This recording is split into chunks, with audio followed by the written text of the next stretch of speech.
even when I just talk about it with you now, and I think, oh, this will be broadcasted, of course. And then I think, oh, do I want that, out in the world? But I always am a little bit scared when I talk about it. It'll reach who it's supposed to reach. Yeah, I was so excited to discover that I was not the only one with that strange kind of peeking along perspective. So thanks for joining me and welcome to the Dreamworld podcast. What brought you into the world of dreaming?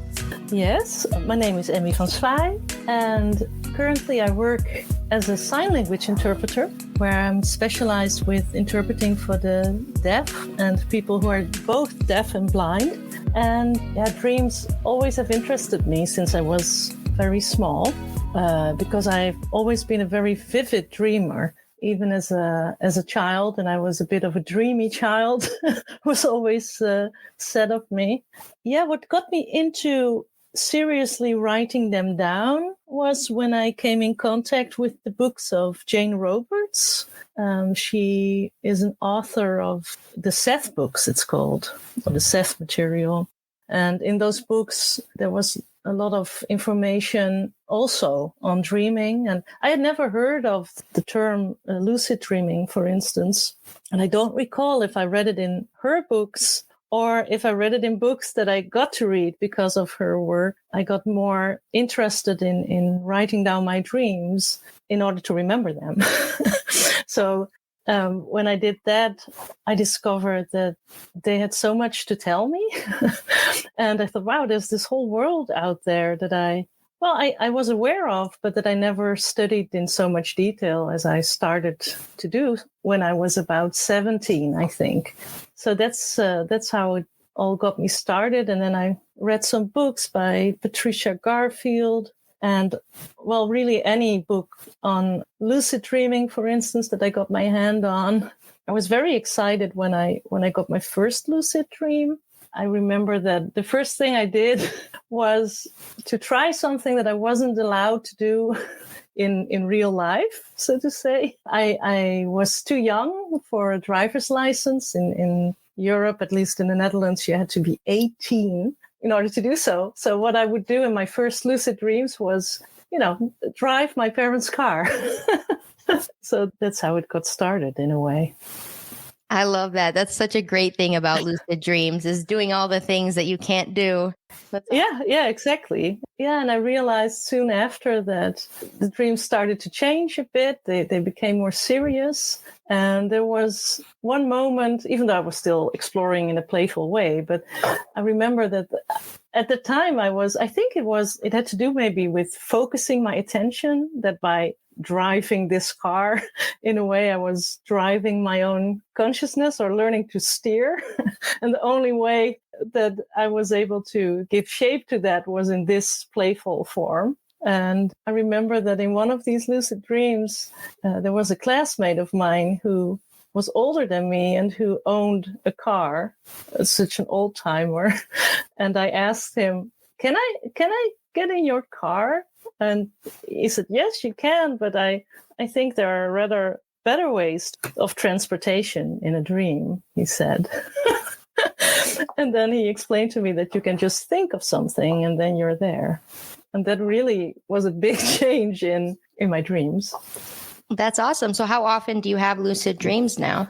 Well, at the moment, I have a little bit of a dry spell. I used to have them at least once a month. But sometimes there would be periods in time where I had more of them in a row, and then for a while, none of them.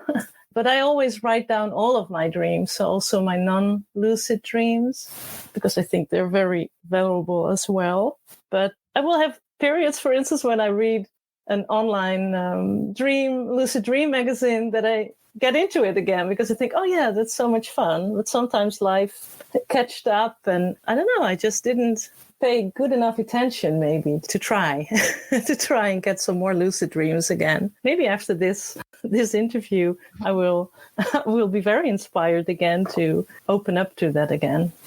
Yeah, I think it's normal to have like ups and downs with it, like anything in life. So I'm sure that it'll come back at some point. Yeah, I think so too. There has been a period where I thought, oh, it was so intense, all the explorations that resulted from lucid dreams that I had, that maybe my my consciousness thought, well, just have a little bit of a break right now. And I was writing a novel and spending much time on that too. So it's interesting how it has ebbs and flows, I guess. Yes, definitely, definitely.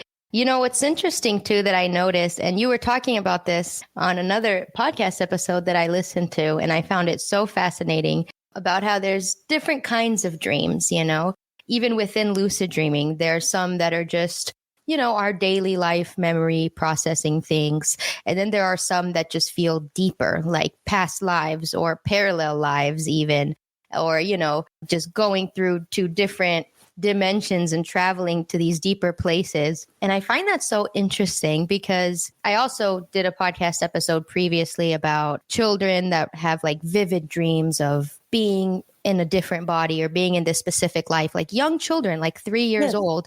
And then they confirm details about the dream to be true of someone that had existed in real waking life, like back in the World War II or something that a 2-year-old wouldn't know.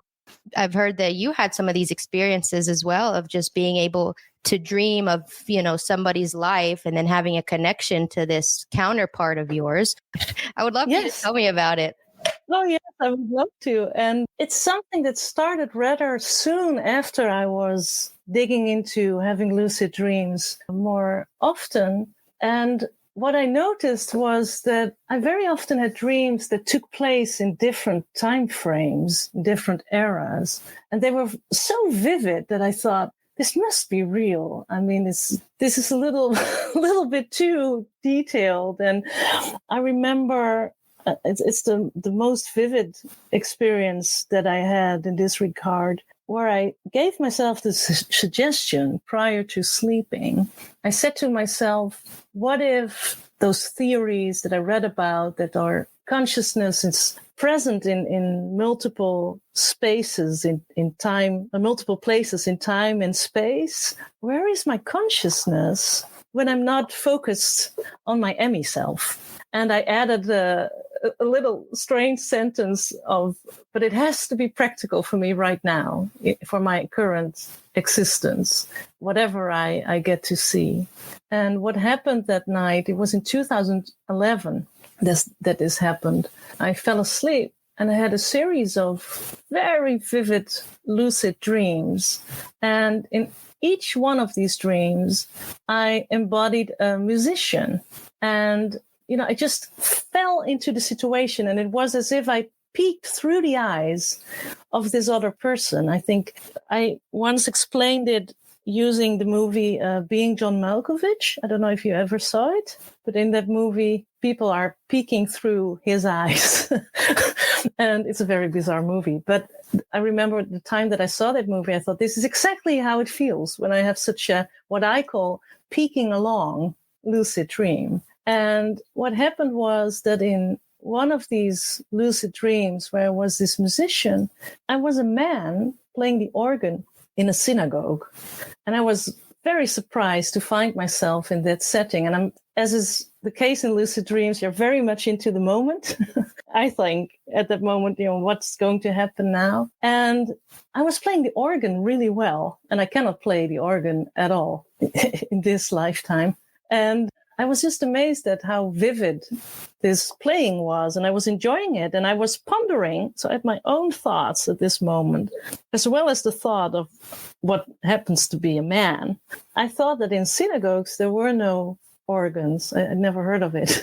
But then I catched myself having this thought, and I thought I just have to allow this experience to unfold, whatever will happen, and pay attention. And then I noticed that there was a woman sitting next to me. And then there seemed to be a time jump. And then I found myself in the body of this same person in a hospital bed. And it was very, very vivid. And I couldn't see anything apart from slight differences in light. And I was very frightened because I was in a lot of pain. And I thought, oh, what will happen with my wife when I die right now? And I was very worried, the man that I was. And I thought, oh, what will happen with her? You know, I cannot leave her alone. And there were doctors coming in and out of the room, in a hurry. And my thoughts were only with my wife and with being annoyed at the same time that the doctors didn't take into consideration that I was blind, because I was blind, apparently, in the dream. And I was very frustrated with them because they would just appear in the room and not introduce themselves to me and just, touch my body. And I was very tired of having to explain time and time again of I'm blind. Can you please take that into consideration and just introduce yourself? So I was fretting about that as well. And then I woke up with the name Oskar Baum in my head. And then a couple of weeks later, I had another lucid dream about the same man, and I didn't ask to have a dream about this individual. It just came naturally, and I had this very similar vivid experience in the hospital bed as this man, the same setting, same scene. But then I spoke for the first time also in this dream. And I said, in clear German, because I hadn't spoken out loud, to anyone in the first dream. And I said in German, "Ich habe keine Kraft mehr," to somebody who was sitting next to me, and that I couldn't see, but that I knew was there.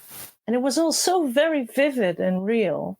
And because I always write down my dreams, I noticed that in the months that came after that, I always had more dreams about this same man. And I was very shocked when later on I found out that not only had there existed a man with this name, Oskar Baum, but also that all of the details that I dreamt about actually happened. This man was blind, and he played the organ in a synagogue. And it took years to find out that he actually played the organ in a particular synagogue. It was really amazing because we went to, my husband and I, when we found out that this man really had existed. I, of course, was very curious, who was this man? And the details of my dreams were so very intricate and felt so real. For instance, I also had a dream about this same man in which I had died as him, and I was in some kind of other reality.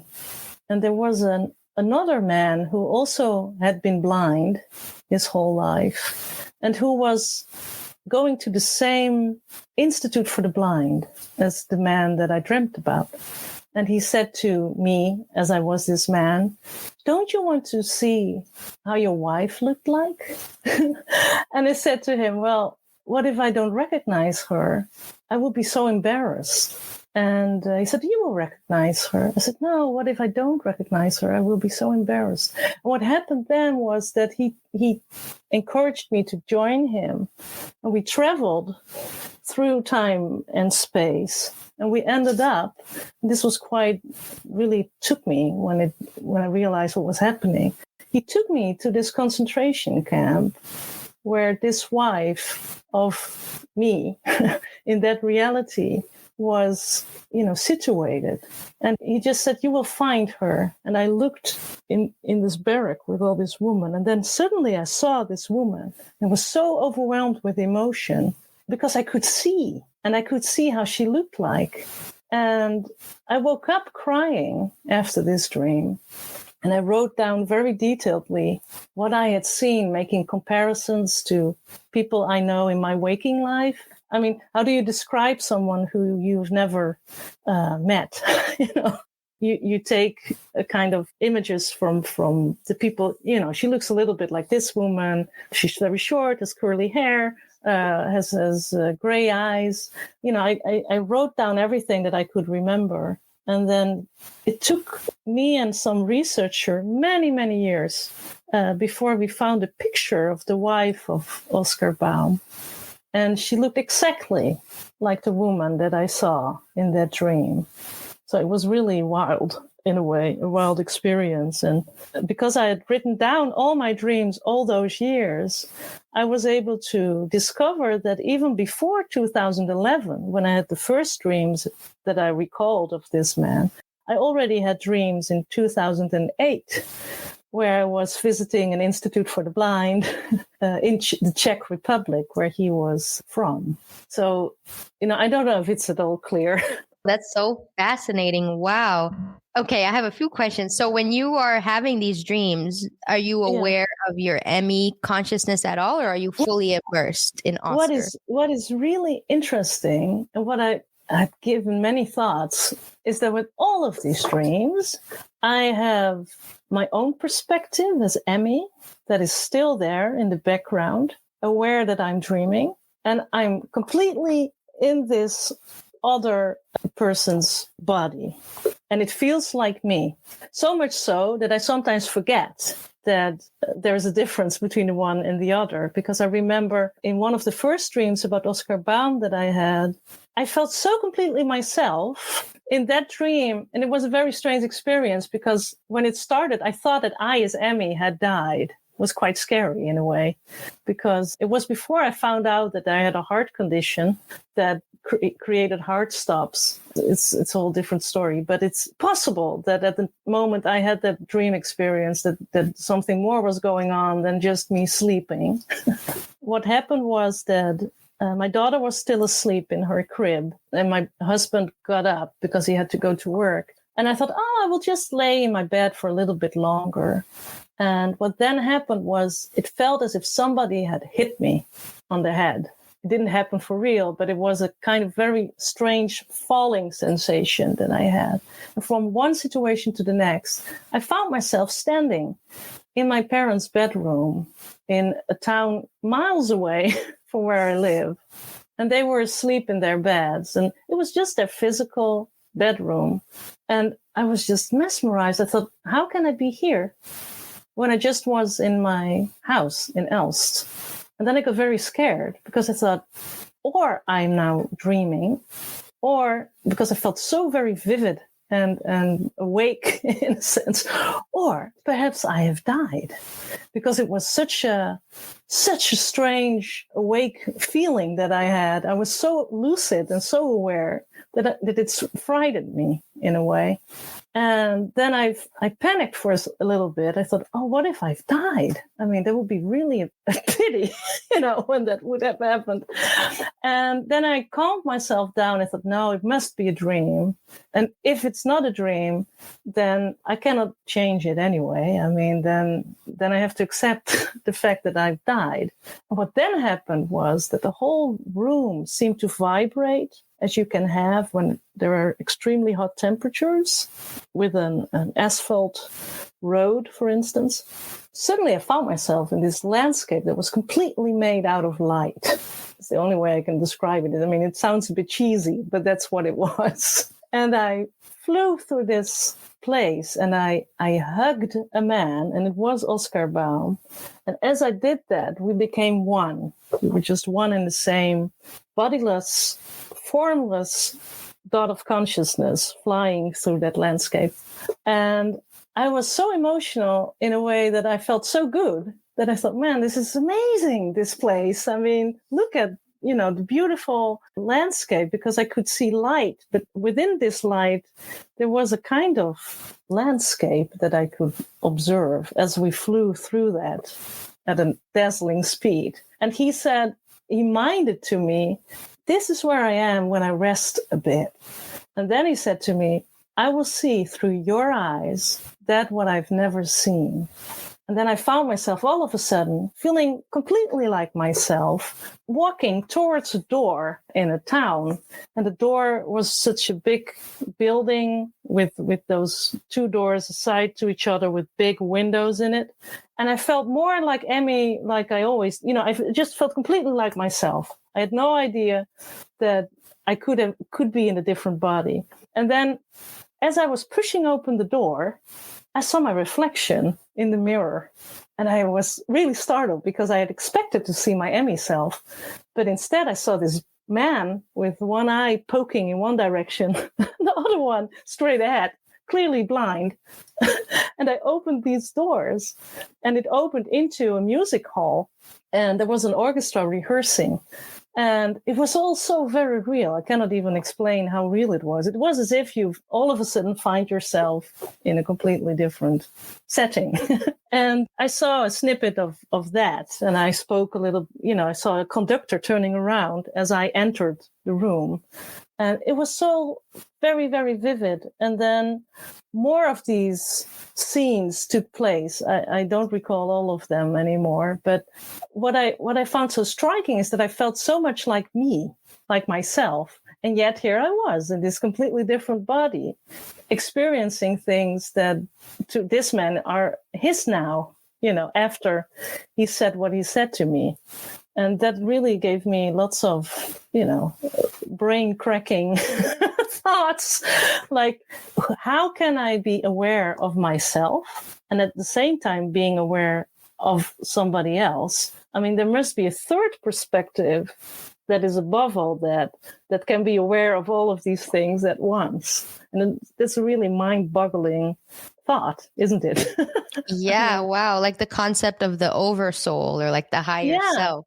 Yeah, it's like the one perspective in no way takes up space of the other perspective. They can all be there at once. And what is interesting is that I've had more of these peeking along dreams. And in them, I've been such completely different people. I remember being a Black woman, somewhere. And that same double perspective was there. But I also had dreams where I was Oskar Baum, and I could see because I was peeking along with him. And he had these thoughts like, what? I can see? How is this? There was this confusion within us. Like, am I just tricking everyone? Am I not really blind? It's not always as clear or as focused in every dream. But it really made me aware that there are dreams where we apparently can access other aspects of our personality structure. I don't know how to phrase it in a way. I was very excited when I heard Robert Waggoner talk about his experiences that to me sounded very much alike. I always wondered, are there other people like this? And of course, because Oskar Baum happened to be a researchable person, it was very fascinating to learn that during his lifetime, he was very much interested in dreams. And he knew about lucid dreaming because he wrote about it in a newspaper article. Wow. I love the connections. Like he was blind. Now you work with the blind, and he played the instruments and you like the instruments. It's really fascinating. Yeah, and also it also made me think, like, what if I never wrote down my dreams and I only lived my life like, following the impulses that life gives you. And I started learning sign language and start working to learn Braille and to work with people who are deafblind. And I would have done exactly the same work as I'm doing now. I would just not be aware that there is this other lifetime where I experienced the other side of this medallion in that way. Do you know what I mean? And I guess if those other people that I dreamt about, if they would be researchable for me, because very often I only have a first name. For instance, I know there is some dancer, not a famous one, but someone who does it as a hobby, named Aurora, somewhere in the United States in the 80s. So that's also very strange because I was born in 1982. And I had dreams about this other lifetime taking place during the same time frame, overlapping time frame with my own. So it raises many questions. It's like, what is the nature of time? Does it all exist simultaneously? And yeah, that's fascinating. Yeah, I definitely think time is not linear how we think it is. And that's fascinating too. It makes me wonder, like, what fragments of me am I currently living through? And maybe that's why we feel so connected to some people or some stories, because we just don't understand that we really are connected to them. Yeah, in a very interesting way. And the thing is also, we don't have to be aware of these connections in order for it to fulfill its whatever it is. For instance, if I'd never been aware of Oskar Baum, I would have still have done somehow the work, not exactly the same maybe, but in big lines, I would have done the same things that I do right now. And sometimes it's complicated because you are aware of these other perspectives while also trying to live your own perspective. And sometimes, I found it very lonely at times, being aware of this also. It's not always easy to deal with situations like this. It's do you know what I mean? It's definitely. like, I mean, I feel like people might make you feel crazy or something, but it's cool. Like that's why I love talking about these things, so people can feel more like normalized with these types of experiences. Even when I just talk about it with you now, and I think, oh, this will be broadcasted, of course. And I think, oh, do I want that, out in the world? But it is already out in the world. I mean, I've talked about it before in other interviews. The trouble I always felt with the Oskar Baum thing is that the only reason that things are kept of him in an archive is that he was close friends with Franz Kafka, of whom I had never heard before I had these dreams, which might sound bizarre, but it just never came into my life because I never had a school in which German literature was important. It just wasn't in my world at all. And I don't know if you know Franz Kafka, I guess so. But I don't think so. Oh, that's even better, because in Europe, he's quite well known as a writer from back then. And he lived in Prague, just like Oskar Baum did. And when his friends wouldn't have kept the memory of Franz Kafka alive, also Oskar Baum would have been completely forgotten. There wouldn't have been any archives to research in the first place. Wow. So, it's great that you talk about it so you can keep these stories alive and honor these other parts of you and these other lives. I think that's really great. And don't even feel weird about it or anything, because I love telling these types of stories on the podcast. Yeah, Oskar Baum was Jewish and his whole family was murdered. There was nobody left of his family after the war. And some years after the war, his only son died because of the explosion of the King David Hotel in Jerusalem in 1946 or so. So there was nobody around that the whole family was gone. And I spoke to people who had known Oskar Baum personally. There's one man still alive who is a literature professor. He used to be a literature professor, and he's now 102 years old.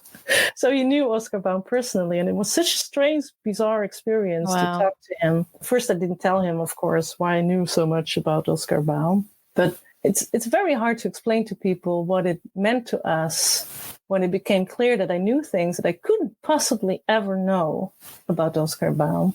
And where he would ask me, how do you know this?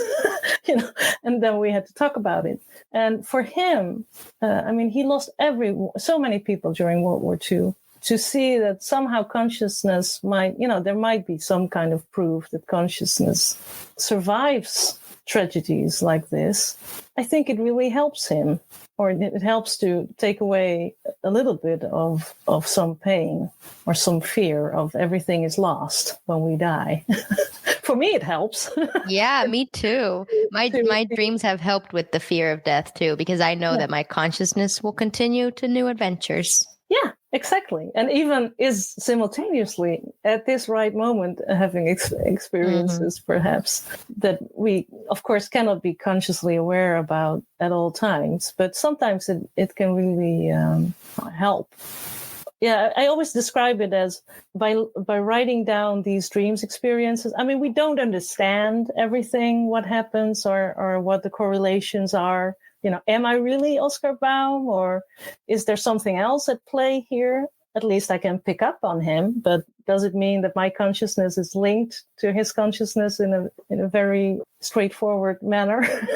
Which I guess it is, but we don't know for certain, of course. But at least we can see symptoms of something going on, just like you can see the wind, but you cannot hold it in your hand, but you can see the effects of the wind in the tree. I mean, in a similar way, we can see the effects of consciousness with experiences like this, even though we don't understand how it works totally yet. Yeah. You can at least make notes, I guess. Wow. Yeah. And what's really bizarre now is that in Germany, they've made a television series about the life of Franz Kafka. And they also display Oskar Baum there. And for me, it's very a strange experience to watch things like that. And also, it's sometimes very upsetting in a way at the same time, because you cannot talk to people and say, well, that's not really how it was, because I guess I know how it was, because, you cannot talk to people about it in such a fashion, I guess. And that's sometimes difficult. Yeah, totally understandable. But I really appreciate you sharing these stories with me. I mean, it's honestly so fascinating. And I love hearing about this, because I think it's important for people to realize that we're more than our physical bodies, and maybe reality isn't what we think it is. Yeah, exactly. And sometimes it takes a bit of courage. I must say, there was also a time that it frightened me a little bit. Like, am I going too far? Is it healthy to be so aware of other lifetimes, for instance, or how we phrase these things to be what they are? We don't fully understand, but is it healthy to be aware of it? Because many people say, well, I'd rather not remember these things.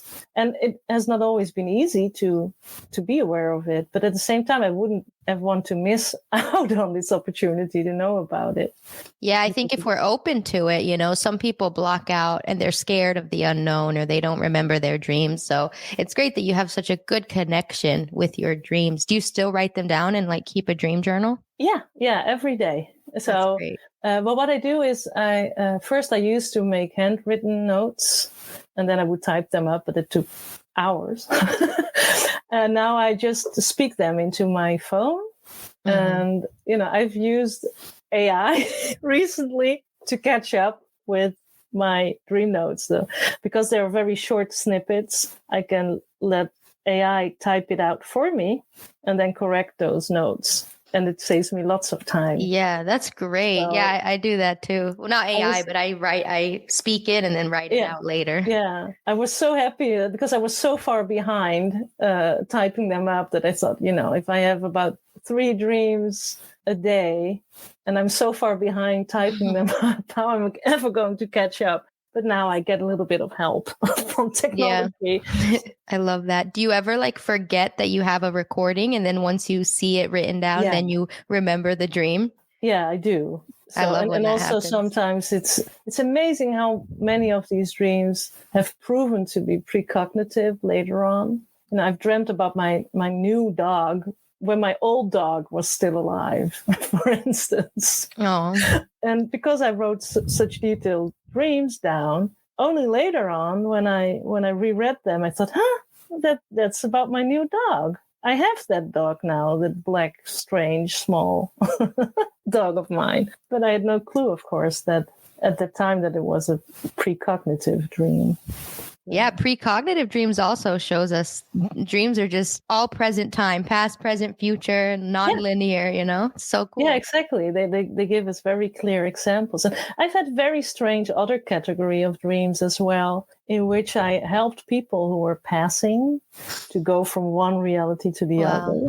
That's cool. I don't have them that regularly, but there had been a time where I had that once a month. To me, it was very strange. I thought, what are we doing when we are asleep? Do we have a side job? I think that all the time. I feel like our soul does work in the dream world, Yeah, and because I even in those dreams that I had, I sometimes had an intern working with me to get people who were dying, to explain to them, oh, this is your new reality now. Oh, that's some good work. Yeah, and I also had dreams in which I was dying in some other lifetime. It was a dream in which I first experienced as it was a lucid dream, just like I had with the Oskar Baum dreams. And in this dream, I was a man, and I was in this kind of cold house, that kind of small mansion, and it was mine, but it was not very comfortable in a way, because it was a different time frame where there was no central heating. And I was dying as this man. And there were women sitting aside my bed and frantically dapping my face with cold cloths to get my temperature down. And they kept dapping with this cloth on my head, like, just stay here, And they didn't believe that I was, or they didn't want to believe that I was dying. But I said to them, well, this is it. I will die. I know. And then this woman said, no, you won't. I said, I know that I'm dying. And then all of a sudden, I was out of my body for a second as this man. And I traveled with that consciousness to a different place in that same time where my son, so the son of this man, was galloping a horse to the mansion where I was dying. And I was so angry with this young man. I thought, oh, and now it's getting too late. He won't make it on time. And I was so angry with him. Being, I didn't have nice thoughts towards my son in that time frame. And then I whooshed back into my body again. And this woman kept dapping my head. And I said, I'm dying. And then all of a sudden I got this urge to stretch my hands out into the sky, as if, because I was seeing, and I couldn't believe my eyes, a kind of being that I could only interpret as an angel. And as that man, I didn't believe at all in angels. I mean, I thought, as this man, I'm hallucinating right now. I see things that cannot be. But at the same time, I had this undeniable urge to stretch my hand out towards this being. And then all of a sudden, I was pulled out of my body by this, whatever it was. It didn't really have a good shape to speak of. I just thought it was a non-human kind of being that I could, as this man, only interpret as an angel, in which I didn't believe. And then this, whatever being it was, said to me, look for something who you know. And then I found myself in this very modern kind of China in the future. So not in my current time frame, but even more into the future. And there I found, I saw so many people that I didn't know. And then all of a sudden, my eyes were focused on one particular man sitting next to a fountain. And I thought, oh, that's the cousin of my husband. That's Taco is his name. So that's Taco. There, I know him.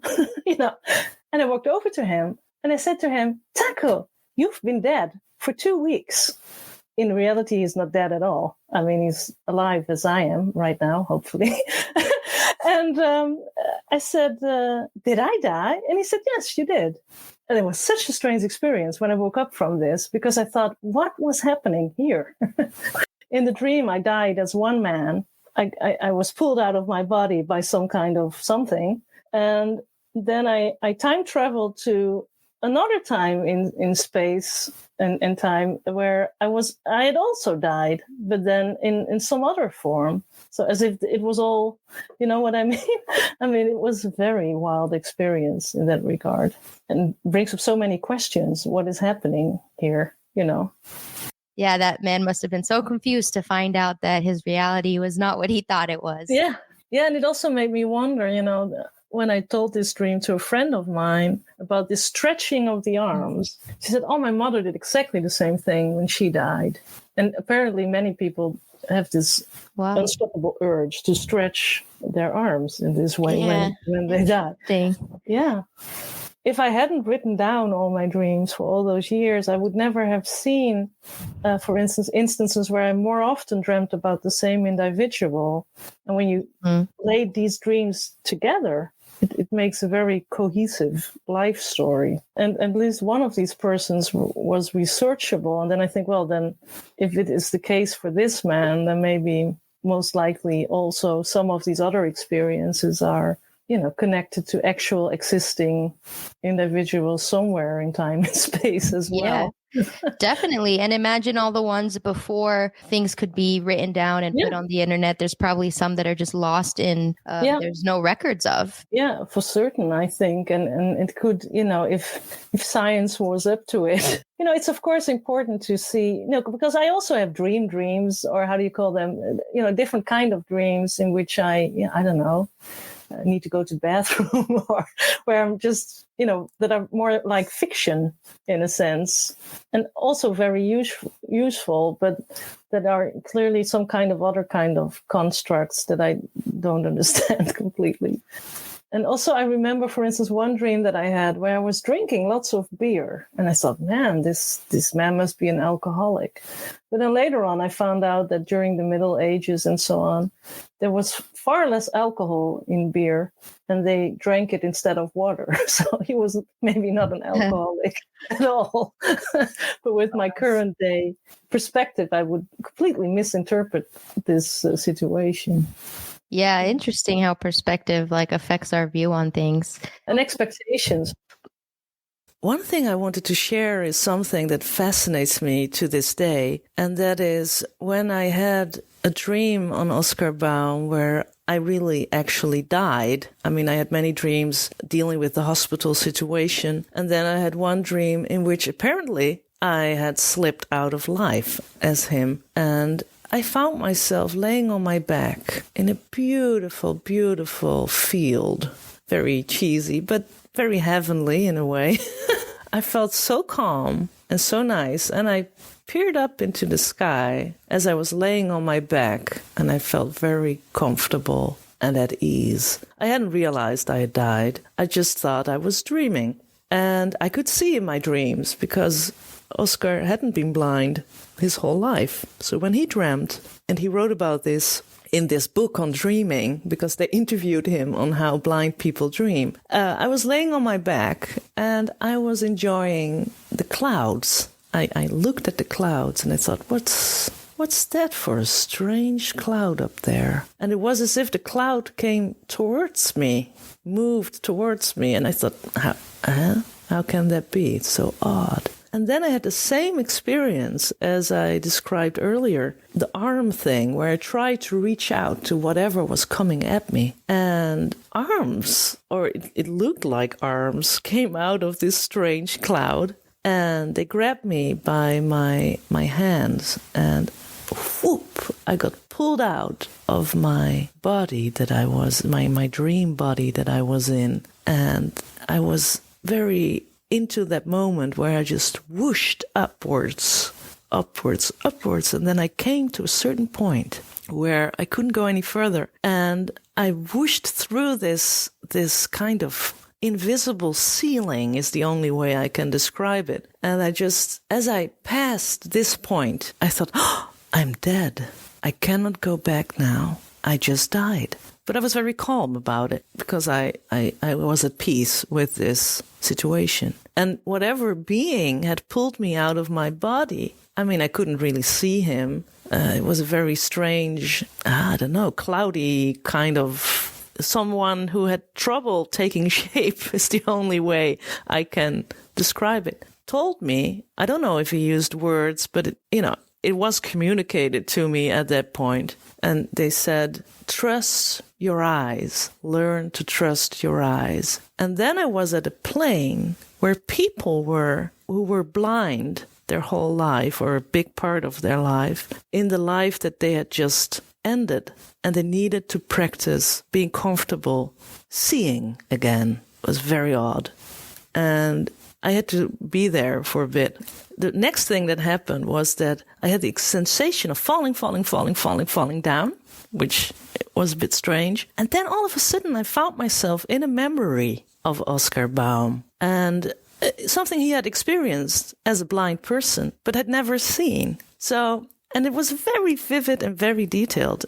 I found myself standing on a staircase in the Institute of the Blind, and somebody had pulled the doorbell. It was such a pulling thing where you pull something and then there's this big bell that will make noise. And the strange thing was that I was completely blind, yet I could see. So I was, just experiencing whatever I saw at that moment. And it was a memory of myself as him. And I walked downstairs, and there was a boy behind me. We were about the same age. And I was very annoyed with him because I thought, I want to be at the door because I want to do this.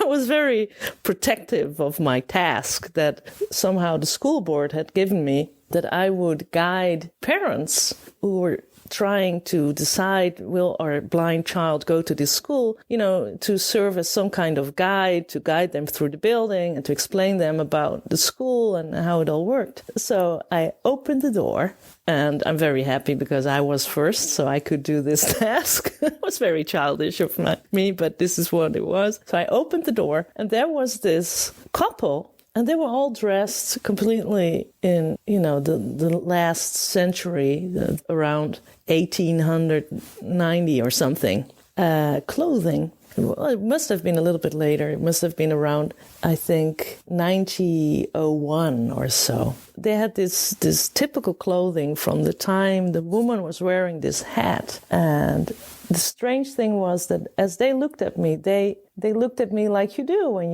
you see a blind person. This father was still struggling, I guess, with accepting the fact that their child was blind. And he looked at me with a little bit pity in his eyes because I wasn't facing them straight. I had trouble focusing where they were standing, even though I, at this moment, could see them. So I was a bit confused as Oskar at that moment, like, why can I see this? But I completely went with the memory as I was observing it, with seeing it now for the first time. You know, I still recall very vividly the lips of this man. It was a very pronounced feature in his face. And I admired the hat that the woman was wearing. And I completely went with the events of that memory, because I told them in German, I said, can I, welcome at this institute, and please enter. I will guide you through the building.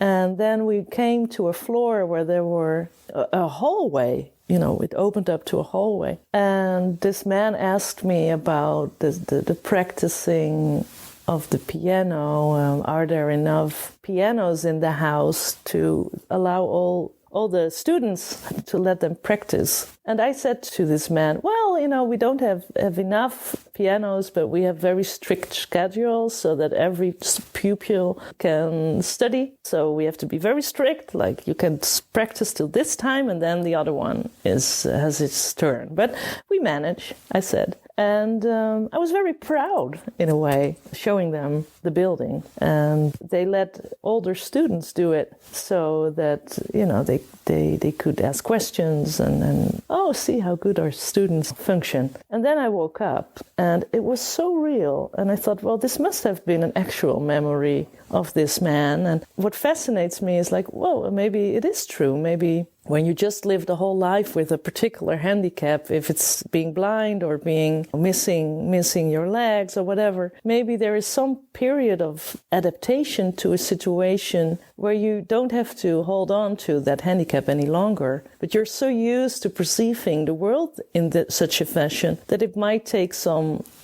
time to learn how to trust that kind of optical possibilities for yourself, that you need to let go of those old blind perspectives because you're so used to it. You have to relearn in a way to trust your eyes for some moment in the endlessness of time. Maybe not everyone who had a handicap in their lifetime need to get used to it again. Maybe some people, are very easily able to switch certain perspectives. I don't know, but I found it very fascinating that I experienced it in my dream.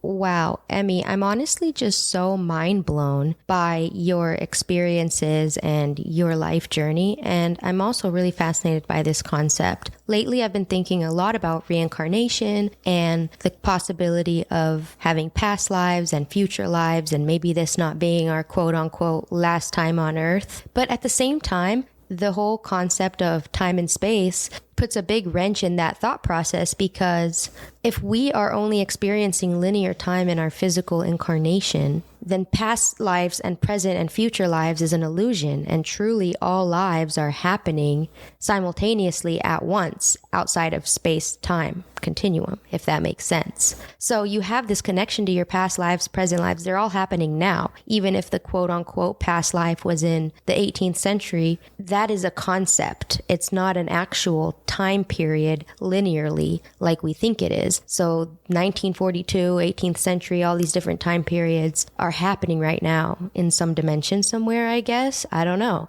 And then I'm even more mind-boggled by the concept of parallel universes and infinite probabilities of different versions of our current life. So I really don't know how all of that works, but what I do know is that sharing stories like this is really important. If you're interested in this topic, by the way, I have another podcast episode about reincarnation that you can listen to. It's one of my first ones. with Jim Matlock and a few of my lucid dreaming group friends. And I believe it's episode 9. So definitely check it out. I'm going to start doing more types of content like this because I'm also really interested in near-death experiences, things like this that are more than just dreams, but are related to our consciousness adventures.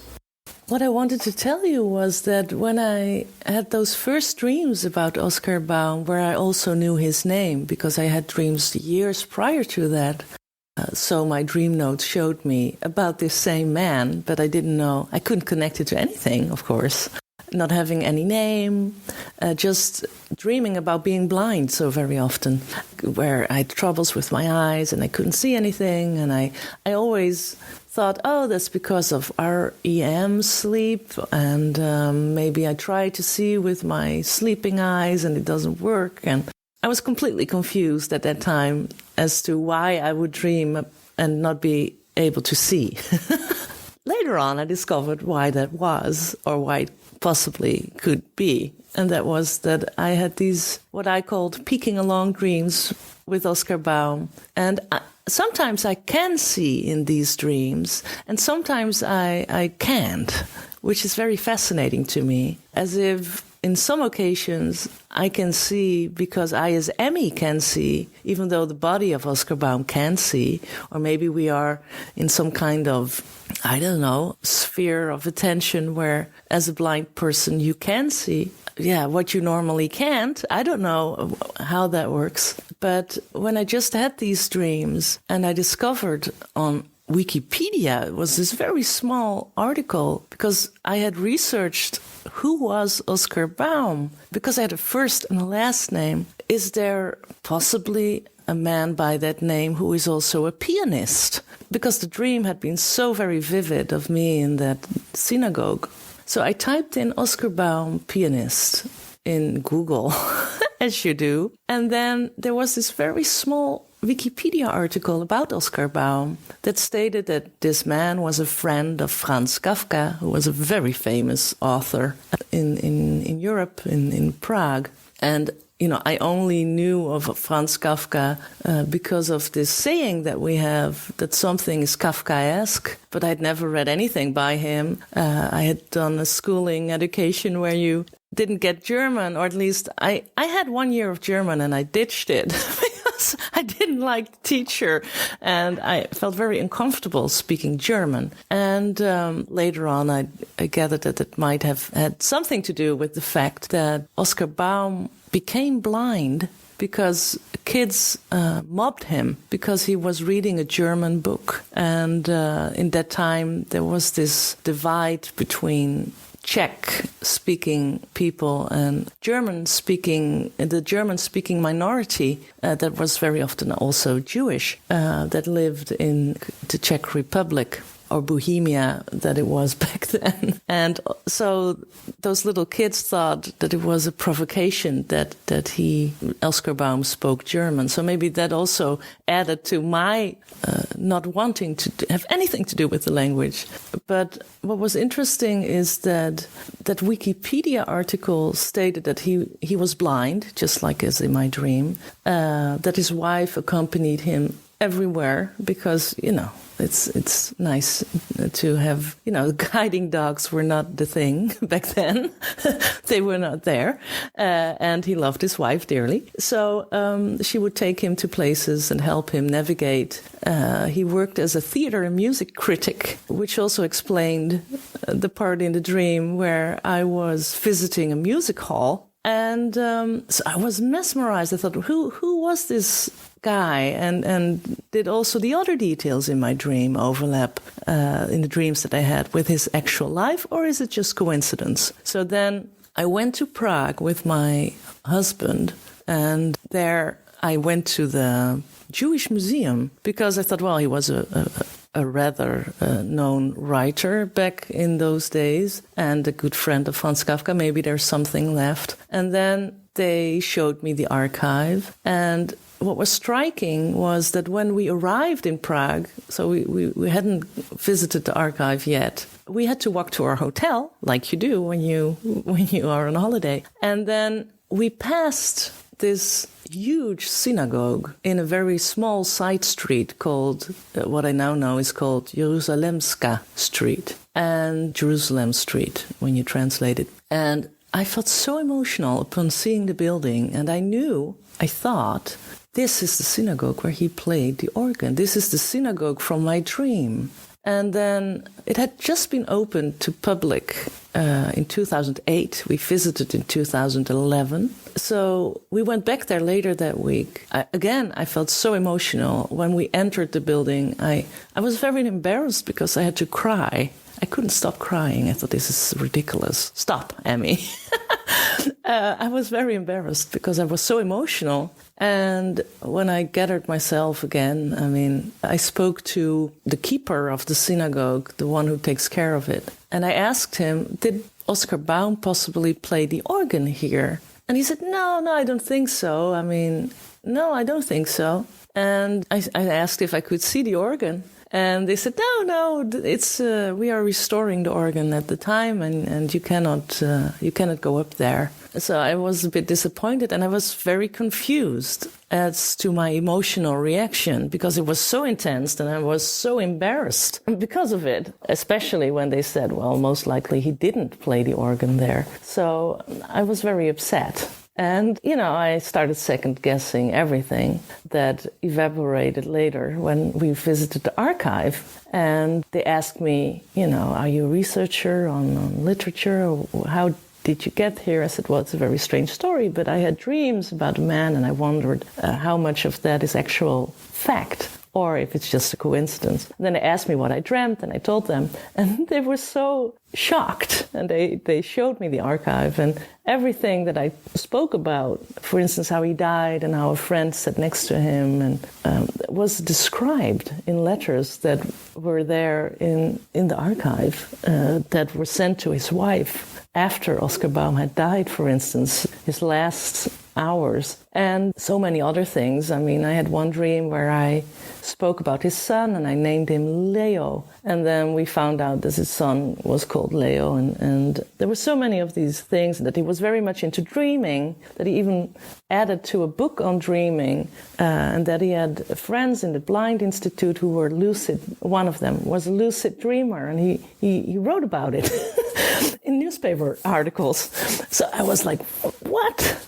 I was very surprised. And then it took some years of me asking people, do you know where Oskar Baum played the organ? I would really like to know. And they all didn't know. And then there was a German researcher, Pip Guth, she's called, and she's into genealogy and everything, and she was accessing an old newspaper from the Prager newspapers from that time, from 1906. And it was the opening day of the synagogue where I just spoke about. And there, in that article, was described that they were very festive and very happy, and it was a great service, and there were girls with flowers and everything. And they were very proud of their organist because he had to take a lot of effort to know all the pieces by heart because he was blind, and his name is Oskar Baum.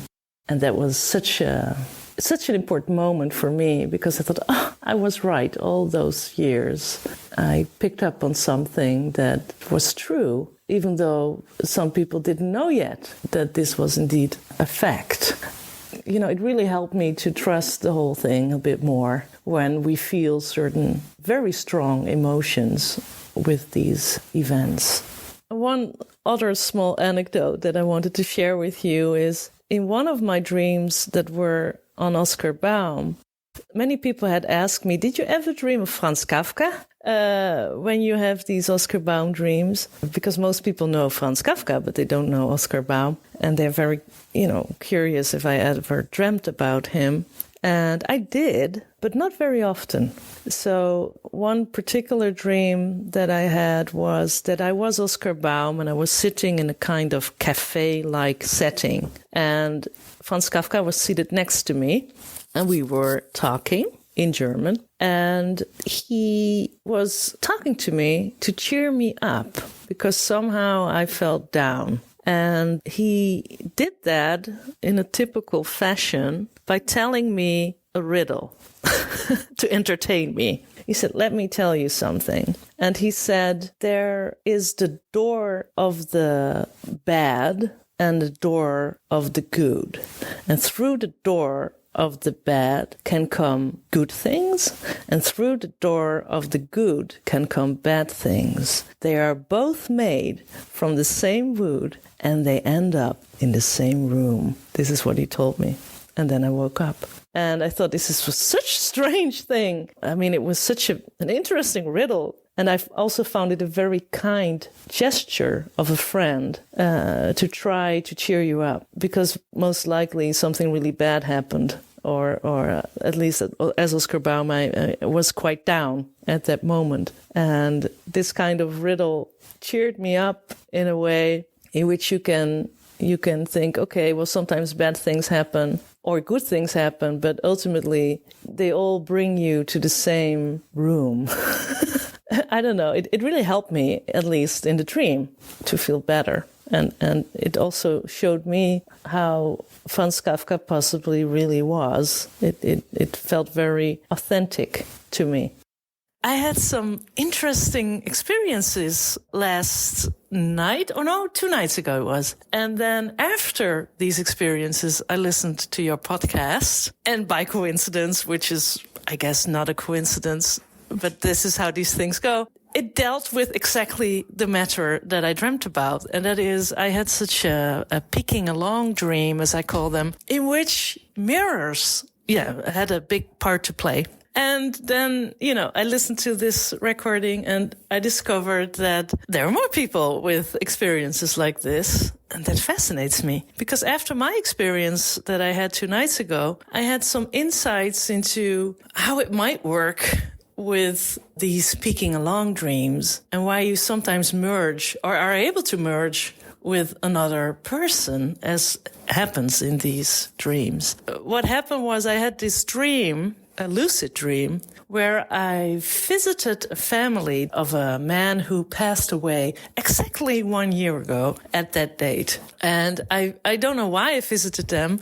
I dream about them rather often. It's a man called Jan Rot, and he's a singer. He used to be a singer in the Netherlands, but he died. He passed away. And sometimes, I followed him and his family on Instagram. So that's how I was aware of their lives without being friends or whatever with them. I don't know them personally. So it really surprises me, first of all, that I dream about them quite often, even though I don't listen to his music regularly. And I only occasionally see things about their family through Instagram, but that's it. But I guess there is some kind of counterpart-like action going on there. But what happened was that in the dream, I visited their house, and there was this mirror, and it looked almost like an elevator kind of thing, where I went through this mirror with his son so that we were able to visit Jan Rot in this,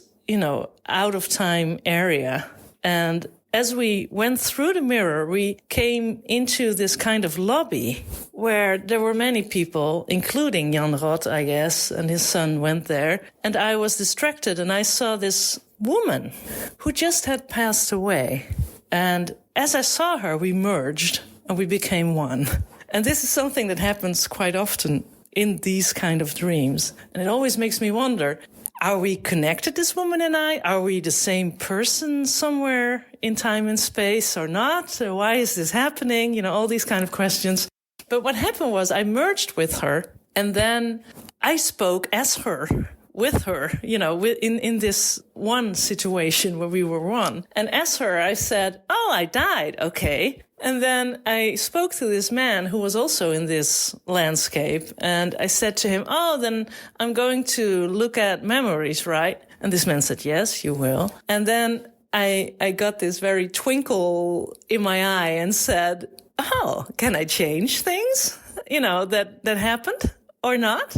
Will I be able to change the course of events as they happened? And I don't recall his answer. But what happened then was that we indeed visited her reality, her memories. And she worked, or she was a student in this case, in some kind of situation where they did experimentations, medical experimentations on animals, which was a really surprising subject to me. I didn't expect to end up in such a situation. But what was disturbing for her was that she was not really part of the group with her students that were there. She felt very left out, and it was a very unpleasant memory for her. And then I ended up again inside this strange lobby where we were before. And then there was this mirror, and I was just curious, how do I look like now? Because as I merged with this woman, she was, a white-skinned, light hair. I don't know anyone who looks like this, like her in a waking state. But as I walked to the mirror, I was really startled because I looked so completely different from what I expected to see. And that was either my own image or this woman where I merged with. But as I looked inside the mirror, I saw a completely different face. I was a black woman with very smooth skin. That really was a detail that I thought, wow, I have such smooth skin. And I was, of course, startled because I looked so different from my own physical appearance. And then as I looked in the mirror, I kept merging, morphing, so to say, into different personas or different ways that I looked like, different appearances, you say, right? And I was really, really mind blown by what was happening. I mean, it was a very intense experience. And then I woke up, and then I had some insights because I kept pondering, why am I merging with this woman? What is happening here? What could be happening here? And then I got this analogy, and I thought, that might make some sense, because you have these pens that you can fill with ink. I don't know how you call them in English, but you have certain containers that hold the ink that you can fill and refill. In the Netherlands, it's the case that you have different types of brands of these pens, and sometimes these containers only fit into a particular brand of pen. So they don't fit in all of them, but they fit in some of them. And I guess with our personalities, it's the same, that we can merge, I guess. I don't know if this is true, but this is just a thought that I have right now, is that we can merge with some people because they are part of this bigger or this bigger structure. We are of the same brand, so to speak. And then we can't merge with all people because sometimes our personalities don't fit in the system where this other personality is a part of. But, in between our own system, we can merge and mingle. And you can change the ink, so to speak, in this fountain pen. That's the word I was looking for. Fountain pen, like structure. And then express yourself and your ideas in this body or in this shape that suits you. I don't know if this makes sense at all. Yes, that makes sense. And that's a very interesting analogy, actually. I really appreciate you sharing all of your experiences with the audience and with me. And you mentioned earlier that you wrote a book. Can you tell me about it and, anything else that you're working on that you want to promote? Well, I finished the novel, so I'm now looking for a publisher. It's a novel that I've based upon my dream experience about Oskar Baum and my ideas about it. But the whole novel is from the perspective of his son, and I changed all the names so that it was fiction.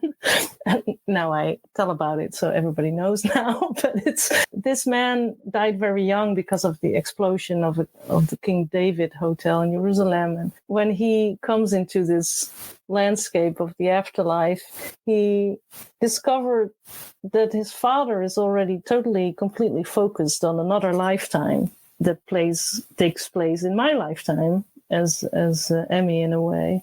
And it explores the way that people are afraid to be forgotten and that there are still ways not to be forgotten, but that it has consequences for the people involved when things are remembered.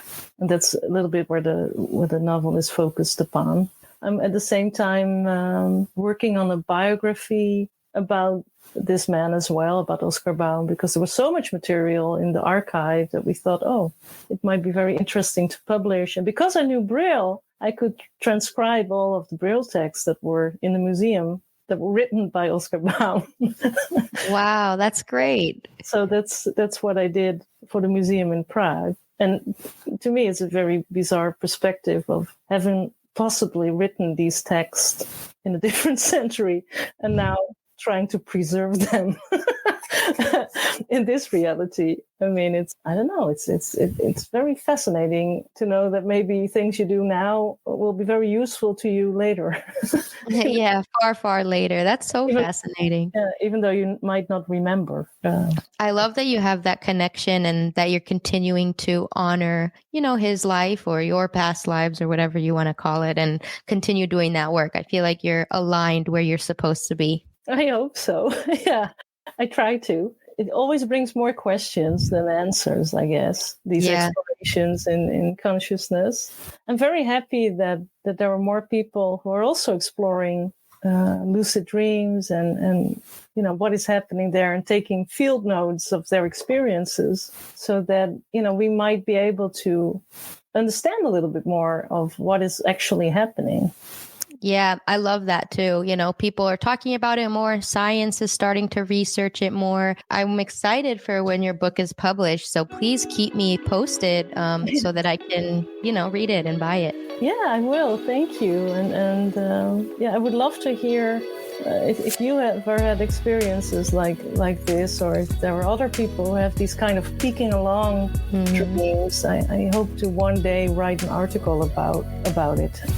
I want to recommend to you one of my podcast episodes. It's episode 44. It's called Dreams and the Multiverse with one of my friends that came on. Her story of her past life dreams is very fascinating. You might enjoy listening to it. So. Oh, yes, I will check it out. I mean, it's very encouraging that other people dare to open up about these things. Yeah, I mean, it will be nice if it was a bit more mainstream. Yeah. Maybe perhaps there will be a time where it is, and people think that we ever believed that it was not possible to have these kind of experiences. Yeah, I think this is the beginning of the next paradigm shift, and people will start to awaken. And there's always going to be skeptics and non-believers and whatnot. That's normal. And of course, I've been skeptical as well, especially in the beginning, where I thought, what's this? Maybe it's just all coincidence. But there was too much evidence at a certain point that something must be going on here. So. Yeah, definitely. I mean, it could totally, like when something like this happens, it could totally shift somebody's whole world and what they thought was reality. It could be a lot to process. So yeah, and I think also when somebody never had such experiences themselves, it might sound too outlandish to even take seriously. Exactly. So, I just really appreciate you for your kind energy and just being so open and vulnerable with your dream experiences and telling me about it. Yeah, thank you so much for inviting me. Yeah, I just hope it's helpful for other people, because it's at the same time I always am a little bit scared when I talk about it. Like, oh, this is a very nutcase. I mean, I just put stories out there, and I let whoever wants to or is meant to stumble upon it, they will find it, and and then I randomly get emails like you emailed me, like, oh wow, I listened to this episode and it really touched me. It'll reach who it's supposed to reach. Yeah, I was so excited to discover that I was not the only one with that strange kind of peeking along perspective.